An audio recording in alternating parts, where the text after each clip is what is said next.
Hi, welcome to Live Like an Athlete.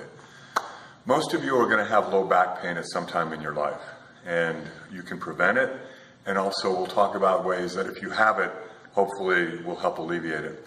First of all, the most important thing is to maintain good posture. Contract your abdominals all the time, not your rectus or your external or internal obliques, but your transverse abdominis. That means just imagine holding your stomach in all the time, just trying to keep it contracted.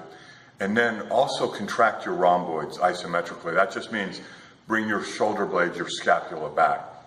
So if you can retract your shoulder blades and keep your abdominals contracted, that transverse abdominis, that keeps you in perfect posture. The problem is a lot of people have tight hamstrings. And if your hamstrings are tight, that causes what's called a posterior pelvic tilt. And you see people walking around like this. So simply doing an easy hamstring stretch throughout the day. And it's just like I'm doing right now, just stretching the hamstrings so that the back of the leg will be stretched for about 30 seconds, doing that with both legs. The other problem is that, especially men, they develop tight hip flexors. So the tight hip flexors causes what's called an anterior pelvic tilt.